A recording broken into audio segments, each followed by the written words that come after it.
I did again look some things up because I just want to see how big the problem was. There's a site that tells me that there's 750,000 young adults ages 14 to 21 that have a problem going gambling. They call it compulsive gambling. And that 3 to 5% of gamblers are going to be compulsive gamblers. That's from the National Council on Problem Gambling. And I'm worried about that. It wasn't around nearly as much and it wasn't as accessible. We didn't have cell phones that could allow you to gamble. You had to go to a horse track or to a casino. Sometimes those were illegal in most of the states, and now they're legal in many, many more. And I also worried about kind of the other issues that come up.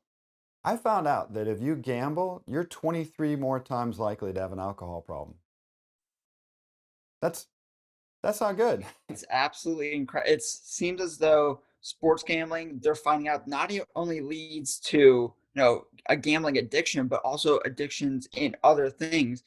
And I think the reason why a lot of college students and a lot of younger people in my generation do start to gamble at such a young age is because we're fascinated with money. Throughout all of our life, we're told, money, money, money. And Yeah, at sometimes, if we're able to gain a couple of extra dollars here and there, yeah. then we're going to take that opportunity. And that's what happens with a lot of people that are my age is that they see, oh, if I bet $5 on this, I can double or even triple my money Yeah. in just a couple of It hours. looks like easy money, doesn't it?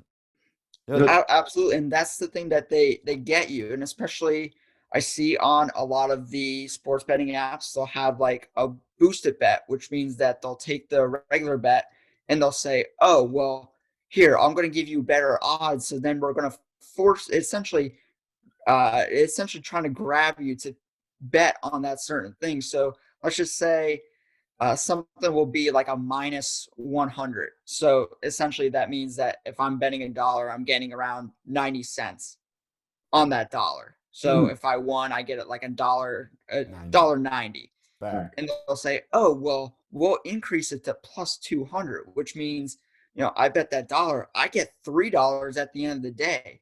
You're almost enticing me to say, here's some money of mine so I can get even more later on. And you know what happens when you win? You get what we in psychology call a dopamine hit. Dopamine and norepinephrine are some of your pleasure molecules in your brain.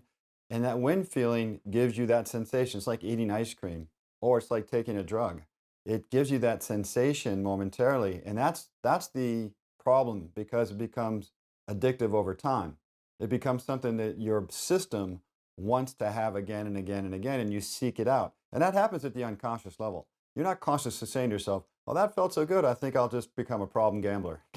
It's gradual, it happens over time, and your system starts to look forward to that rush that you get when you win. In fact, and when you lose, you want the quick fix because you feel so bad that you want the dopamine hit again. So you immediately bet again and you jump back in trying to get back to that sensation, that happy feeling that comes from winning and knowing you got money. But I have to get into this with you, Steve. Growing up sucks. Growing up partly means you got to take care of yourself in the long run. And you can get these short term hits of dopamine, but in the long run, this is not healthy for you. And you're responsible, just like everyone else out there, is for your future. And maybe even someday you're responsible for some other people. Like you get married, you have kids, and that kind of thing. And so you have to take the long view of this. And that means, you've got to ask yourself honestly, am I having a problem here? Do I have a problem with gambling?